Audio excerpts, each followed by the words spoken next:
The coronavirus has created chaos and panic. Peter Wilkinson, in terms of crisis communications, what can we learn from this situation? Well, as crises go, this one's been handled very well, but I'll make a couple of observations. The first is often a crisis presents an opportunity. And one example of when that happens is when there's fear. And because there's fear with the coronavirus, it does offer the government opportunity, for instance, and others. For instance, the Chief Medical Officer could, if he wanted to, and if he thought it was his remit, was start talking about ways that people can reduce the impact of the coronavirus by being more healthy. And so change is much more easy to facilitate when there's fear. And I'm obviously not a medical person, but you can talk about lose some weight, do some exercise, reduce your smoking, don't use alcohol and drugs to excess. All the kinds of things that would weaken your immune system in the event that you did contract the coronavirus. Another example might be with the prospect of a recession. There's an issue of productivity. The Reserve Bank of Australia and the Productivity Commission want to increase productivity. And Ross Gittins wrote a piece in the Sydney Morning Herald talking about how our productivity has fallen behind and is less than the Netherlands, Germany and the United States.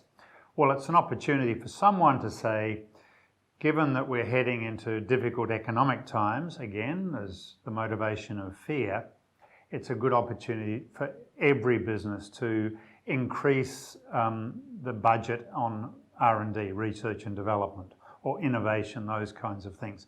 So that's what some crises offer. They offer an opportunity to create change.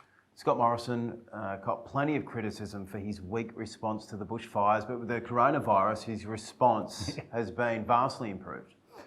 Yes, so I don't know whether you remember, you did say to me in an earlier quick take, can he recover his reputation? I said yes. All it's going to take is a couple of issues that he handles really well. And this is a real lesson for CEOs. Things can go really badly and you feel as though your reputation's trashed because of an incident. But if you can come back and improve the way you do things, and people can see that you've improved the way do things, Australians are very tolerant. And what you're beginning to hear now is, oh, well, ScoMo sort of learnt his lessons from the bushfire, he's beginning to get things right. And that's very much what happens in a situation like this. I'd make this observation. He's been the leader and Brendan Murphy, the Chief Medical Officer, has been the technical expert. It is so different from the bushfires when Shane Fitzsimmons was the Commissioner for the Rural Fire Service and ScoMo was absent. And the difference is so apparent.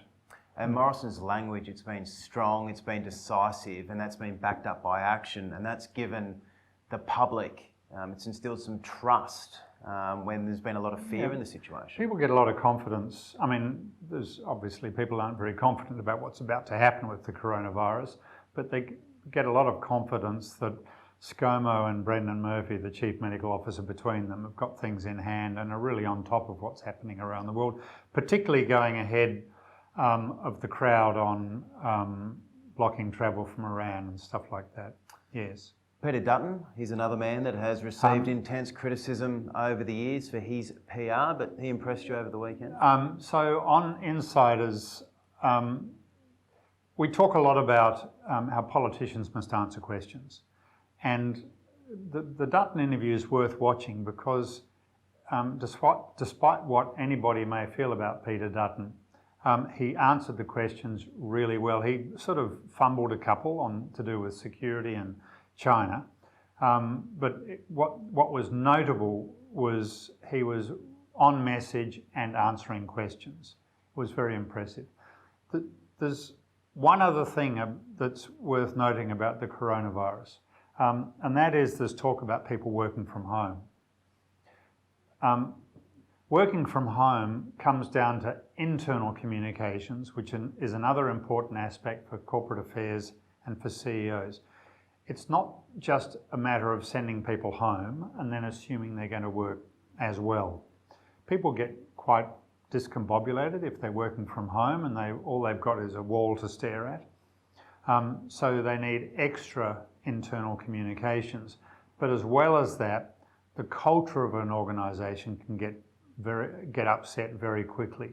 And so the people who are their managers, the people who are working from home, their managers, need to be very conscious of the impact that it has on the individual working at home who's not used to it, and how it impacts the culture of the organisation. Absolutely. Peter Wilkinson, thank you. We'll see you next week.